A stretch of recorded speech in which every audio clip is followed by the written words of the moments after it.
to be in 1920 or 1930. And when I say feeling, talk about the five senses. It can make you hear, it can make you see, it can make you smell, taste, touch, exactly what they did back in 1920, 1930. In a sense, I have succeeded. I promise you by the end of this presentation, you also will be able to time travel. My credentials. My name is Abdul Sultan. I have been collecting gramophone records since 2003. I have collected them, sold, bought them, restored them. And better yet, I have learned to enjoy them. I learned the secret that a lot of people have lost through time. What is a gramophone? Technical side of a gramophone. A gramophone is a box, as you can see. It's a very simple mechanical. It's simplicity at its best. This box, inside this box is a mechanical. There's a coil. This coil is intertwined. When you move the handle, the coil shrinks. And there's a button. Once you release the button, you release the coil. Once the coil releases, it expands. Once it expands, the wheel turns, the record will be on top of the wheel. So you have a constant motion. You can control the speed and control the spring speed. Then you have the sound box, which is connected to the arm. The sound box is connected to a needle. This needle, quite literally, scratches the surface of that record. And that scratching gives you that vibration. Vibration is transmitted into the sound box, into the drum, producing sound. Cannot get any more simpler than that. That's the technical side. What is a gramophone? There's so many kinds. People have innovated through time. I'm sure you've all seen this when you go to antique stores and bazaars. You see that big brass horn that everybody's familiar with now. This was a gentleman's travels companion. This was an officer's travel companion. This, especially this one, I have bought from Egypt. It was left over by the British officers that were colonizing Egypt at that time. I have restored this machine to work back. When I first bought it, it was unserviceable. But I polished it, cleaned it, and changed it. It's serviceable, quite serviceable now. The other one here, it was also a British officer that was based in Palestine. But this is the most expensive one. This one I bought for about 20 guinea, which is 20 Egyptian pounds. It's about 1 kg. This is now worth in the market on eBay. If you can find this one, you're looking at $5,000 easy. Easy. So I'm sure you can see the lucrative side of this matter. Collecting gramophones also is a lucrative effect. When I was in Khan Bazaar, I found a mint condition Chopin record at 1933. I bought it for about 5 kg. Now it's appraised at $2,500. And I still have that record to this day. But I'm not here to teach you about the fine miracles. You can make money out of it. But this is not what I'm here to teach you. I'm here to teach you how to time travel. In history, when the British colonized around the world, and they traveled all around the world. They went to India, they went to Egypt, they went to Australia, they went all around the world. And they had nothing to take back with them from home. All they had was this gramophone, something that was familiar. And that sound was familiar to them back home because they traveled in months. It's nothing to do with like airlines now. They traveled for months and years. So they had this. They had a bottle of gin with them, maybe a bottle of bourbon. And they had the gramophone. So imagine yourself as a British gentleman. You'd be sitting in the jungles of India. Or you'd be sitting in a tent in the desert somewhere in Africa. And you would have this gramophone. It would have a candle. Or maybe an oil lamp.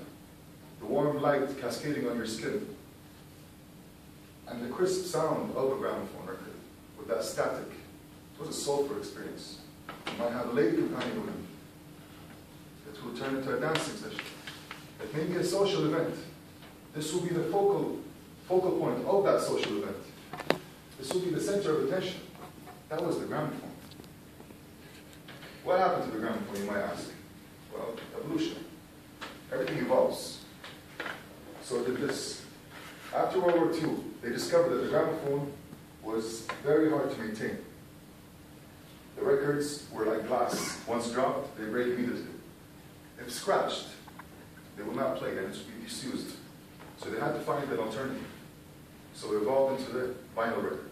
I'm sure you're all familiar when you see a DJ in a nightclub scratching a record. It's still here till this day. With all due respect, vinyl records are amazing. I collect them myself. They are the best sound that you can hear these days. But nothing beats a gramophone record. In the beginning I said, you know, the station I told you that you can travel in time. Well, I can offer it to you. If you want it, you can take it. I can ask right now, I'm going to play this record, and I want you to listen. But I want you to visualize what I'm going to tell you right now. And when I tell you to close your eyes, close your eyes. If you don't want to close your eyes and think it sounds cool, by all means, use your imagination. But if you want to see it, then listen to my instructions. Time is Paris. It's 1923. You're sitting in the Champs-Élysées, in a cafe, smoking a nice cigar, having your beautiful cafe. The weather is optimal. A beautiful lady passes by. She smiles at you. You smile back. Then you tip your hat. And then you go about reading your book or your newspaper. Visualize that picture and listen to this record. And when I tell you to close your eyes, close your eyes. That's all I ask.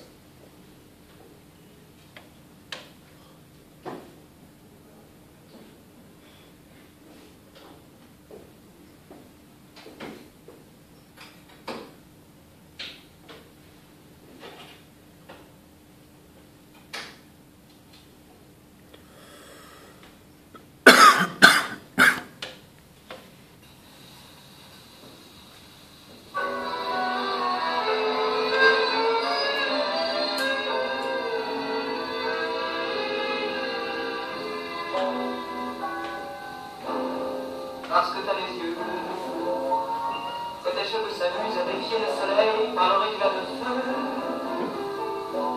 parce que tu as 20 ans, que tu croques la vie comme un fruit berné que l'on cueille en riant, tu te vois tout permis, et la feuille à ta tête, désolé un instant, faudrait pas recommencer, tu joues avec mon cœur, comme un enfant gâté, qui réclame un joujou pour le réduire en miettes.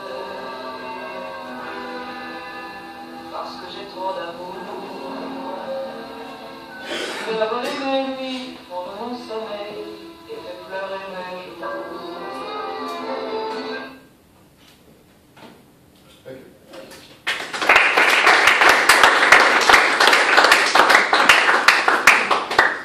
Any questions, violence? That was bloody amazing. It made me think of buying one. That's important. Yeah. That's what I want to hear. I'm going to throw away my iPod. And you have other photographs, you said? Yes, sir. This is the one that was used in Palestine. Yeah. This is the more compact it is, the more expensive it is. So that was the idea about it. But yeah. Is there a difference in sound between the compact one and the... No, it's harder to service this one, obviously, because the coil has to be very meticulous. It has to be microfiber. So it's harder to maintain this than this. It's just the size. But it's more expensive, definitely. It happens. Question. Please. I noticed the voice is like, can you control the voice on it? Yes, you can. The voice, you can control with the needle. The needle, either it's a thin needle or a thick needle. The thicker the needle, the louder the voice. The thinner the needle, the softer and the gentler the voice. So it depends on your surroundings, what social gathering you're at. You can take your needles with you. So you have the needles? Definitely, yeah. You know, also we're finding out, I mean, today is a good example. Each person so far who's given their talk could easily go on for another 25 minutes, 20 minutes to talk about, in more detail about whatever it is they want to talk about. And that's the hard thing, yeah. Because you don't want to mark them as you went over time. Yeah. You went for 9 minutes stuff. But it was interesting. It wasn't boring. They all have been interested, right? And this is really a good point. Like, gee, we really like to hear more, and we just don't have the time. In all these cases, I wish we could have almost an extra class just to hear more about some of these. Now, you may not want that, but again, in some of these, there's just so much to talk about, so much energy, so much information.